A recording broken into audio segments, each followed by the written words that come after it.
இன்றைக்கி நம்ம கிச்சனில் ஒரு ஸ்நாக்ஸ் தான் பண்ண போகிறோம். பொட்டுக்கடலையும் அரிசி மாவும் இருந்தால் போதும், ரொம்ப மொறுமொறுப்பான ஒரு ஸ்நாக்ஸ் பண்ணிடலாம். 6 மாதம் ஆனாலும் கூட மொறுமொறுப்பும் மாறாது, கெட்டும் போகாது. அது மாதிரியான ஒரு ஸ்நாக்ஸ் தான்.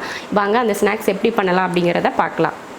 இந்த கப்பில் 1 கப் பச்சரிசி மாவு எடுத்திருக்கேன். எல்லோரும் வீடியோலாம் கேட்குறீங்க, பச்சரிசி மாவுனா வறுத்த மாவா வறுக்காத மாவா அப்படின்னு சொல்லிட்டு. வறுக்காத பச்சரிசி மாவு தான் இது. நான் கடையில் வாங்கின மாவு தான். 1 கப் மாவுக்கு 1/4 கப் பொட்டுக்கடலை எடுத்திருக்கேன். இப்போ இந்த பொட்டுக்கடலையை நம்ம பவுட்ரு பண்ணிக்கலாம். மிக்ஸி ஜாரில் போட்டு இதை பவுட்ரு பண்ணி எடுத்துகிட்டு வந்துடலாம். பொட்டுக்கடலையை இந்த மாதிரி பவுட்ரு பண்ணியாச்சு. மிக்ஸ் பண்ணுறதுக்கு ஒரு பாத்திரம் வச்சுக்கலாம். வச்சுட்டு ஒரு ஜல்லடை வச்சுருக்கேன் நான். ஏன்னா பொட்டுக்கடலை வந்து நம்ம பவுட்ரு பண்ணோம் இல்லையா, அதனால் கொஞ்சம் அதை ஜலிச்சு எடுத்துக்கிட்டால் நல்லாயிருக்கும் அப்படின்றதுக்காக தான் ஜலிச்சுக்கிட்டேன். அரிசி மாவுலையோ பொட்டுக்கடலையோ ஏதாவது திப்பி திப்பியாக இருந்துச்சுன்னா எண்ணெயில் போடுறப்ப வெடிக்கும் இல்லையா, அதுக்காக தான். ரெண்டையுமே ஜலிச்சு எடுத்துக்கலாம். ஜலிச்சாச்சு, எடுத்துக்கலாம். பொட்டுக்கடலையும் அரிசி மாவில் கொஞ்சம் ஓமம் சேர்த்துக்கோங்க. ஓமம் இல்லைன்னா நீங்கள் ஜீரகம் இல்லைன்னா எள்ளு கூட இதில் சேர்த்துக்கலாம். ஓமம் போட்டிங்கன்னா அந்த முறுக்கோட மனம் நல்லாயிருக்கும் அப்படின்றதுக்காக தான் கொஞ்சம் ஓமம், கொஞ்சோண்டு தேவையான உப்பு போட்டு கலந்துடலாம். இது கூட உங்களுக்கு காரம் சேர்க்கணும்னா சேர்த்துக்கலாம். இல்லை காரம் இல்லாமல் வெள்ளையாகவே இருக்கட்டும் அப்படின்னிங்கன்னா நீங்கள் காரம் வந்து இதில் சேர்க்க தேவையில்லை. உப்பு போட்டதுக்கப்புறம் இப்படி கலந்து விட்டுட்டு கொஞ்சம் எண்ணெய் சேர்த்துக்கோங்க. ஒரு 2 ஸ்பூன் அளவுக்கு எண்ணெய் சேர்த்துக்கோங்க. எண்ணெய்க்கு பதில் நீங்கள் பட்டர் கூட இதில் சேர்த்துக்கலாம். அதையும் போட்டு மிக்ஸ் பண்ணிடலாம்.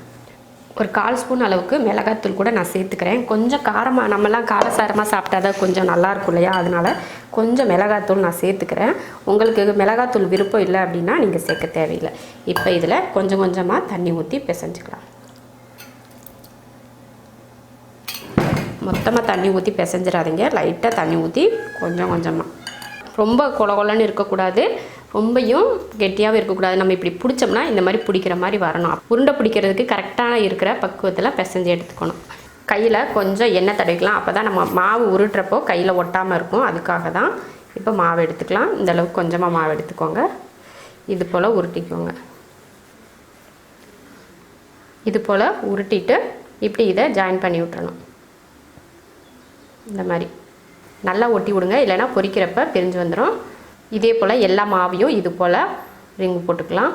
இது போல் ரிங்கு போட்டு வச்சுருக்கேன். இப்போ எண்ணெயில் பொரித்து எடுத்துக்கலாம். எண்ணெய் நல்லா காஞ்சிருச்சு. இப்போ இதில் போட்டுக்கலாம்.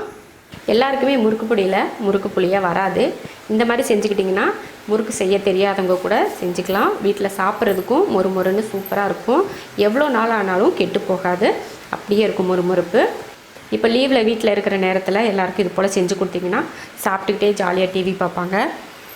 இது நல்லா வெந்து எண்ணெய் இந்த கொதிக்குது பார்த்திங்களா, அதெல்லாம் நல்லா அடங்கணும். அப்போ தான் வெந்ததுக்கு அர்த்தம். அதுக்கப்புறம் தான் எடுக்கணும். பாருங்கள், நல்லா கலர் மாறி வந்துருச்சு. இப்போ எடுத்துடலாம்.